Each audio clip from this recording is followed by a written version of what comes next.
সংশোধিত নাগরিকত্ব আইন পাস হয়ে গিয়েছে আর 2024-এর লোকসভা ভোটের আগে সিএএ লাগু হয়ে যাবে। বারবার বিজেপি নেতৃত্ব এই বার্তাই দিয়েছে। এই বিষয়ে কখনো শান্তনু ঠাকুর, কখনো শুভেন্দু অধিকারী, তো কখনো সুকান্ত মজুমদার বিভিন্ন জনসভায় বা মিডিয়ার সামনে মুখ খুলেছেন। কিন্তু শনিবার 2রা মার্চ নদিয়ার কৃষ্ণনগরে জনসভা বা তার আগে 1 মার্চ হুগলির আরামবাগের জনসভায় এই সিএএ বা এনআরসি নিয়ে কোনো মন্তব্য করতে দেখা গেল না দেশের প্রধানমন্ত্রী নরেন্দ্র মোদীকে। আর এই নিয়েই জল্পনা তৈরি হয়েছে যে মন্ত্রিসভার কেন্দ্রীয় স্বরাষ্ট্রমন্ত্রী বলছেন যে সিএএ হচ্ছে, সেই মন্ত্রিসভার শীর্ষে থাকা প্রধানমন্ত্রী কেন এই বিষয়ে চুপ? এই বিষয়ে প্রশ্ন করা হলে শনিবারের সভা শেষে বিজেপির রাজ্য সভাপতি সুকান্ত মজুমদার জানান, প্রথমেই জানতে হবে সিএএ এবং এনআরসি দুটো আলাদা বিষয়। সিএএ নিয়ে ইতিমধ্যেই আইন পাস হয়ে গিয়েছে। সিএএ কেন্দ্রীয় স্বরাষ্ট্র মন্ত্রকের বিষয়। এটি নিয়ে কেন্দ্রীয় স্বরাষ্ট্রমন্ত্রী তিনি তো বলেই দিয়েছেন সিএএ লাগু হচ্ছে। প্রধানমন্ত্রী এটি নিয়ে কেন বলবেন?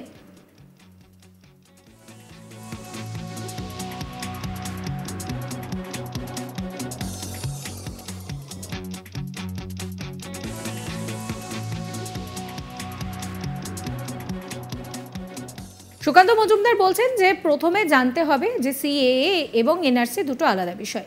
সিএএ নিয়ে ইতিমধ্যেই আইন পাস হয়ে গিয়েছে। সিএএ কেন্দ্রীয় স্বরাষ্ট্র মন্ত্রকের বিষয়। এটি নিয়ে কেন্দ্রীয় স্বরাষ্ট্রমন্ত্রী তো বলেই দিয়েছেন সিএএ লাগু হচ্ছে। প্রধানমন্ত্রী এটি নিয়ে কেন বলবেন? কি বলছেন সুকান্তবাবু, শোনাবো। যেখানে 40%-এরও বেশি মতুয়া বনগাঁ এবং রানাঘাট এবং কৃষ্ণনগর মিলিয়ে, সেখানে দাঁড়িয়ে আজকে কোনো এনআরসি সিএ নিয়ে কোনো বার্তা নেই প্রধানমন্ত্রী। এবার প্রথমে ক্লিয়ার হয়ে যান যে এনআরসি আর সিএ দুটো অন্য বিষয়। সিএ আলাদা জিনিস এবং সিএ আইন পাস হয়ে গেছে। মাননীয় গৃহমন্ত্রী পরিষ্কার বলে দিয়েছেন যে সিএ লাগু হচ্ছে, রুলস রেগুলেশন তৈরি হয়ে গেছে, খুব তাড়াতাড়ি সিএ লাগু হবে এবং উদ্বাস্তুদেরকে নাগরিকত্ব দেওয়া হবে। শান্তনু ঠাকুর একই কথা বলছেন। সেক্ষেত্রে দাঁড়িয়ে মতুয়ারা একটা আশা ছিলেন যে আজকে প্রধানমন্ত্রীর মুখ থেকে শুনবেন। আরে প্রধানমন্ত্রীর মুখ থেকে কেন, এটা গৃহমন্ত্রীর বিষয়। যে বিষয় মাননীয় গৃহমন্ত্রী তো এসে পশ্চিমবঙ্গে বলে গেছেন, অন্যান্য জায়গাতেও বলেছেন যে কে নাগরিকত্ব পাবে পাবে না এটা হচ্ছে গৃহ মন্ত্রণালয় ঠিক করে, এটা তাদের জুরিসডিকশন। স্বাভাবিকভাবে মাননীয় গৃহমন্ত্রী তো পরিষ্কার বলে দিয়েছে যে আমরা উদ্বাস্তুদেরকে নাগরিকত্ব দেব। আমি তো আরো এক ধাপ গিয়ে বলছি, পৃথিবীর যেখানে কোনো বাঙালি হিন্দু যদি ধর্মীয় কারণে উৎপীড়নের শিকার হয় যে কোনো সময়, তার ভারতবর্ষের পশ্চিমবঙ্গ নামক রাজ্যে আসার অধিকার আছে, নৈতিক অধিকার আছে। মানে এই রাজ্য হিন্দু বাঙালিদের জন্য তৈরি হয়েছিল ডক্টর শ্যামাপ্রসাদ মুখার্জির নেতৃত্বে। একই সাথে সন্দেশখালী নিয়ে একদম সরাসরি প্রধানমন্ত্রী নিজে যেখানে আক্রমণ করছেন, সেখানে রাজ্যের ভূমিকা নিয়ে প্রশ্ন করছেন। সবারই বলা উচিত। আমি যদি সন্দেশখালী নিয়ে মুখ না খুলি, এটা আমার নৈতিকতা নিয়ে, আমার সততা নিয়ে লোকে প্রশ্ন করবে। গোটা ভারতবর্ষ চিন্তিত, প্রধানমন্ত্রী চিন্তিত যে মহিলাদেরকে এইভাবে বাড়ি থেকে তুলে নিয়ে যাওয়া হতো। যদি আপনার বাড়ির মহিলার সাথে করতো, আপনি বলতেন না? আমরা ভাবছি প্রত্যেকেই যে নিজেদের ওই জায়গায়, ওই পুরুষগুলোর জায়গায় নিজেদেরকে ভাবুন যে যার বাড়ির মহিলাকে সকালবেলা দেখে সন্ধ্যেবেলা নিয়ে যাওয়া হতো যে তুমি গোটা রাত কাটাবে তৃণমূল নেতার পার্টি অফিসে। এদের মুক্তি নেই। বিজেপির সরকার আসবে, এই সমস্ত বাড়িগুলোতে দুষ্কৃতীদের উপরে বুলডোজার চলবে। 2019 সালে লোকসভা নির্বাচনে বিপুল ভোটে জয়ের পর দ্বিতীয়বার ক্ষমতায় এসে সিএএ পাশ করিয়েছিলেন মোদী সরকার। এই আইন মোতাবেক বাংলাদেশ, পাকিস্তান এবং আফগানিস্তানের মতো দেশ থেকে যদি সেদেশে সংখ্যালঘুরা ভারতে আশ্রয় চান, তাহলে তাদের নাগরিকত্ব দেবে সরকার। সংসদের 2 কক্ষে এই বিল পাস হয়ে যাওয়ার পর অনুমোদন দিয়েছিলেন রাষ্ট্রপতি। তবে তারপর দীর্ঘ সময় পার হলেও সিএএ কার্যকর করা নিয়ে কোনো বিজ্ঞপ্তি জারি করা হয়নি। সিএএর বিরোধিতা জানিয়ে সরব হয়েছে বহু রাজনৈতিক দলই। প্রথম থেকেই সিএএর বিরোধিতা জানিয়ে বাংলায় মুখ্যমন্ত্রী মমতা বন্দ্যোপাধ্যায় তিনি কিন্তু এর বিরোধিতা করে এসেছেন। লোকসভা ভোটের আগে সিএএ কার্যকর করা হলে তা এই পর্বে নতুন মাত্রা যোগ করবে। 2023 সালের 27শে ডিসেম্বর কেন্দ্রীয় স্বরাষ্ট্রমন্ত্রী অমিত শাহ তিনি বলেছিলেন যে কেউ সিএএ বাস্তবায়নে বাধা দিতে পারবে না, এটা দেশের আইন। তিনি পশ্চিমবঙ্গের মুখ্যমন্ত্রী মমতা বন্দ্যোপাধ্যায়ের বিরুদ্ধে এই ইস্যুতে মানুষকে বিভ্রান্ত করার অভিযোগও করেছিলেন।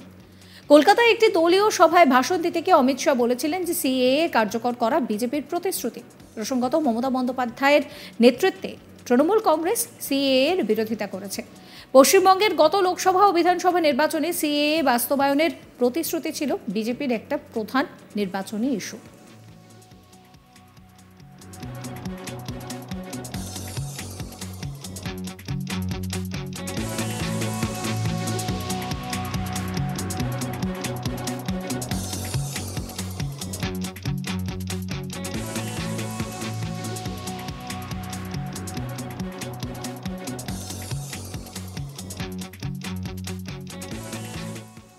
সংশোধিত নাগরিকত্ব আইন পাস হয়ে গিয়েছে, আর 2024-এর লোকসভা নির্বাচনের আগে সিএএ লাগু হয়ে যাবে। বারবার বিজেপির নেতৃত্ব এই বার্তায় দিয়েছে।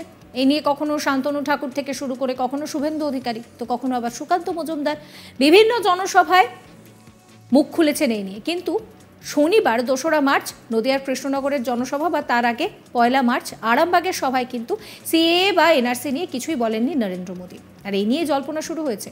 এই নিয়ে কি বলছেন সুকান্তবাবু, শোনাবো আপনাদের।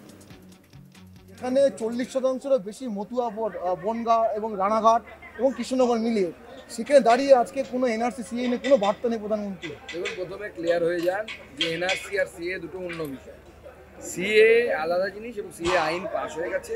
মাননীয় গৃহমন্ত্রী পরিষ্কার বলে দিয়েছেন যে সিএ লাগু হচ্ছে, রুলস রেগুলেশন তৈরি হয়ে গেছে, খুব তাড়াতাড়ি সিএ লাগু হবে এবং উদ্বাস্তুদেরকে নাগরিকত্ব দেওয়া হবে। শান্তনু ঠাকুর একই কথা বলছেন।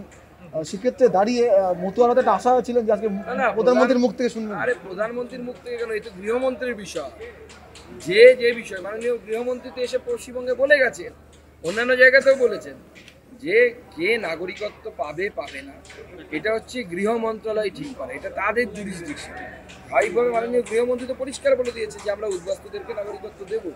আমি তো আরো এক ধাপ গিয়ে বলছি, পৃথিবীর যেখানে কোনো বাঙালি হিন্দু যদি ধর্মীয় কারণে উৎপীড়নের শিকার হয় যে কোনো সময়, তার ভারতবর্ষের পশ্চিমবঙ্গ নামক রাজ্যে আসার অধিকার আছে, নৈতিক অধিকার আছে।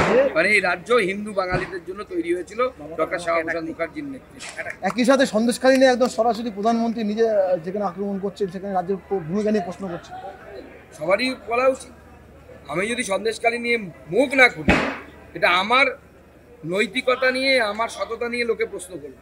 গোটা ভারতবর্ষ চিন্তিত, প্রধানমন্ত্রী চিন্তিত যে মহিলাদেরকে এইভাবে বাড়ি থেকে তুলে নিয়ে যাওয়া হতো। যদি আপনার বাড়ির মহিলার সাথে করতো, আপনি বলতেন না? আমরা ভাবছি প্রত্যেকেই যে নিজেদের ওই জায়গায়, ওই পুরুষগুলোর জায়গায় নিজেদেরকে ভাবুন যে যার বাড়ির মহিলাকে সকালবেলা দেখে সন্ধ্যেবেলা নিয়ে যাওয়া হতো যে তুমি গোটা রাত কাটাবে তৃণমূল নেতার পার্টি অফিসে। এদের মুক্তি নেই। বিজেপির সরকার আসবে, এই সমস্ত বাড়িগুলোতে দুষ্কৃতীদের উপরে বুলডোজার চলবে।